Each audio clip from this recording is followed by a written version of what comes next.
Well, let's keep it simple, Will. Let's start with the injuries. Can we please? Any problems from the midweek? Casper Yander a doubt? Anyone else? We have no injuries. Everyone is 100% fit and available. I think we'll be patient with Willie, who's kind of just come back into training. But apart from that, everyone's totally fine. Does that make your life harder a little bit this week after midweek? Well, it just means you've got to leave 6 at home, which isn't ideal or the nicest thing to do or to say to people. And it also means that we've got big and important choices to make in the team itself. But that's what we're paid for. That's the decisions that we've got to make. So that's what we'll do tomorrow. It is. I've been saying before you walked in, you're in a fairly unenviable position at the moment, where you're wanting a team to develop a certain way, then they go and play really well in a different way and with different players, and I don't know how you start to pick a team this week. How it's all right saying it's what you're paid to do, but how hard is it to get the balance right this weekend? It's important because we're obviously playing Middlesbrough, who are top of the league and who are playing very efficiently, very very well organised and well drilled. So I'm fully aware of the choices that need to be made, and I think we'll just make them. I think whoever we feel deserves to play will play, and we need to get the balance right of system, players in that system, who goes where and when right, and hopefully we'll have done that tomorrow by 5 o'clock. From the outside, it also seems to me to be an opportunity for you to assert yourself in some way with making big decisions off the back of a couple of very different performances.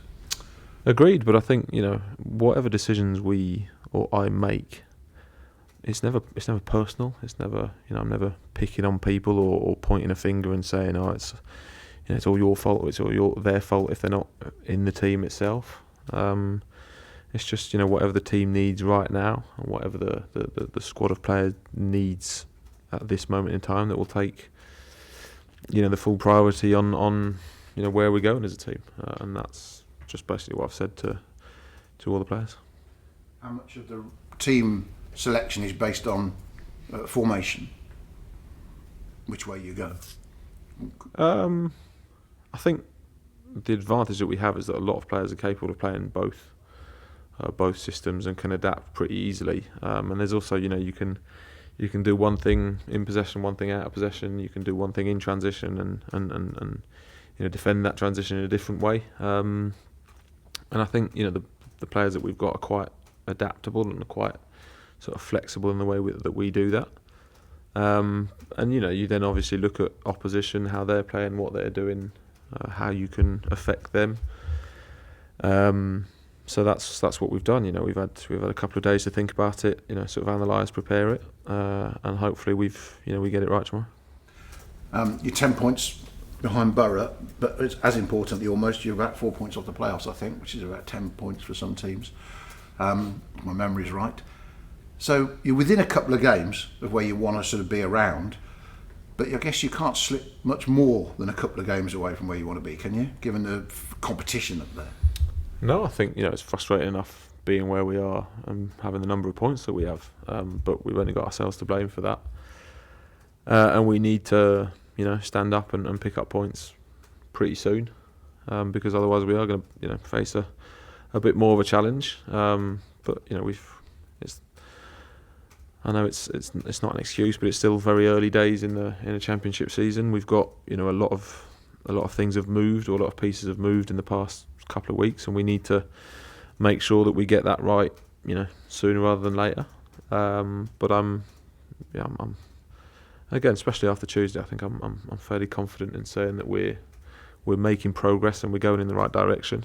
And it frustrates me more than anyone that it doesn't go as quickly as I'd like it to. That's just human nature and the way football works. I think we all need to see matches as opportunities rather than issues and problems, and you've got 3 now in 8 days. I know you've had a busy spell, but if we just isolate the week ahead, you've then in 9 days' time got another international break. Picking points up now rather than stewing on a fortnight's break would be massive over the next week. That's huge. I think that's the priority. I think these next 3 games are like you say, opportunities to have a a right go. We're playing good teams. We've got Middlesbrough tomorrow. We've got Sheffield on Tuesday and Derby at the weekend. So they're all big games. But Tuesday was also a big game against a big opposition, and we responded pretty well. So we just need to build on that, correct or delete the mistakes that we did make in that game, and move forward. Does the fact that so many players were positive at Anfield, does that embolden them a little bit to not be so maybe tentative? You talk about having a go. Can we get to the point, do you think, where the players who are lacking a bit of confidence maybe can actually let the shackles off a bit? Yeah, I bloody hope so. But it's not, it's taking the pressure off and just sort of breaking the shackles and letting the chains, where they were or where they are, and getting on with it, and not looking for excuses or saying it's difficult or saying it's this and it's that, and looking for more excuses than need to be. It's just empty your head. At the end of the day, it's a game of football, and it's one of the most beautiful things that we possibly could do in our lives. So just relax about it and go in there with a bit of self-belief, self-confidence, and just go and do it. Just a couple of questions on positions, if I can. How live is the competition between Alex McCarthy and Gavin Bazunu? Yeah, live enough. I think they're two good keepers. I think even Longy's done remarkably well in training, and that's what we want. We want people fighting for places and putting their hand up and claiming a stake if it's there to be claimed. But I think every position on the pitch is there to be won and to be contested. But it doesn't have to bring that added pressure of when you do start, sort of saying, if I make a mistake, I'm going to be out. No, it's just settle, relax about what you're about to do, and actually enjoy it. And we haven't done that enough. I guess up front, I still don't know who's putting their hand up. I might do think I can in other areas, guess, but I'm struggling a little bit with your strikers. Is it a difficult one still for you to as a problem? It's not the easiest. I mean, I think striker is a bit like a keeper. It's a tricky position to get right, but we've just sort of working in sections. We worked on what we were doing in possession and our defensive shape on Tuesday. We now just have to add that efficiency, and it's efficiency in, like I said last week on Saturday, it's efficiency in both boxes. But it's tricky, but we have to sort of give a bit more confidence to the people that are on the pitch of just saying, just go and do it. Don't overthink it. Don't overanalyze stuff. Don't get stuck in your own head of what could happen. Just relax and go and do it. And we probably haven't done that enough. Just finally, from me, the fans have a role to play. They've endured frustration at home matches. Of course, they've endured the Premier League season of frustration, but it's been rare. Perhaps 2 years ago, there was a period of winning lots of home games, and I understand their frustration. You pay money and all the rest of it. How important they stick with you, your boys, this tomorrow against a team in great nick, and actually help them grow their confidence rather than the players feel under pressure on the ball. I think that's our biggest advantage is that our supporters are quite knowledgeable and they actually know what they're talking about. And they see it, they understand it. I think there were a lot of positives from Tuesday, and I'm sure they've sort of read that too. And arguably they've before that they've had two really frustrating and poor games from us. So we're fully aware of where we're at, and I'm sure they're fully aware of what's going on. But yeah, I think even if you look back to last season, despite everything, they still showed up and they were still there, and they were still paying the money, like you say, to be there, because this it matters more to them than at most football clubs. So fair play to them. And I think even on Tuesday night and a EFL Cup game in Liverpool, and it's still it's superb. So I want to give them something back. I want to cheer with them. I want to celebrate with them, and hopefully that comes pretty soon. I'll be for 10:30 tonight. I will. Just back on Tuesday, if I can. Is there anything that you've sort of learned more from watching it back on the clips? And can you say that there are players in that team who will take place in Saturday's team as well? Yeah, 100%. Yeah, quite a few of them, to be fair, and a lot of. I think I've said it to the players. Everyone's had an opportunity. Everyone's played. Everyone's got minutes. Not everyone started in the league, but that's more of a detail. And we've given a lot of players quite a few opportunities to play and be consistent in what they were doing. We drew and then we lost a game, which was disappointing. Changes were made, and despite the result, playing against probably two of the best strikers in the world right now, we have done a lot of positive things. So we'd be, a bit stupid not to look at that and have similarities in what we want to do. Obviously, there are players here and there that will change, and there are people that will come back in the team. But it was positive, but we can't get carried away with that either and say that everything was good, because ultimately we lost a game of football, which is not what we want to do. But we do need to start building on positives where they do appear, and that was definitely one of them. Positive about Casper Yando. You seem a little bit worried that his ankle was a bit nasty on Tuesday night, but he's absolutely fine. He'd got a massive gash in it. It was like a direct contact from, I can't remember whose studs. But he's healed remarkably well, so credit to the medical staff. They've done a really, really good job with him. He trained today without any problems, so that's definitely good news. You've spoken enough about Damien Downs individually, but in the back of that game, he sort of deleted his social media presence, all this sort of stuff. And as a wider point, I was wondering, he's done what? He's deleted his social media accounts and stuff online, presumably because he's been criticised or abused. We've seen it a couple of times with players. But as a wider point from you, you use social media yourself, but what's your take on sort of players having those accounts where they're facing the public and people can say stuff to them? I think it's sad, to be honest.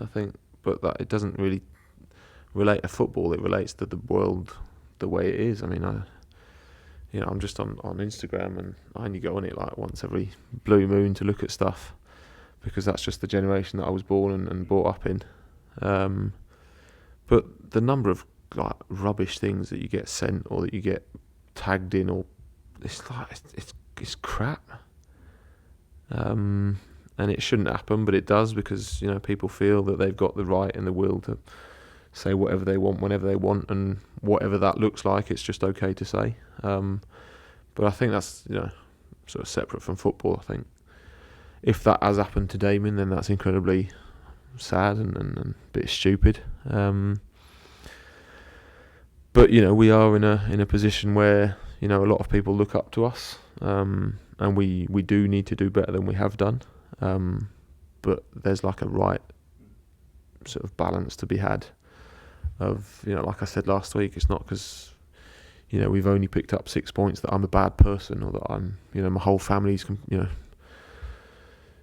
wrong about life, or that I'm a really manager. I think it's just it just needs a bit of thought and a bit of context and a bit of, but sadly that's just the world that we're living in right now.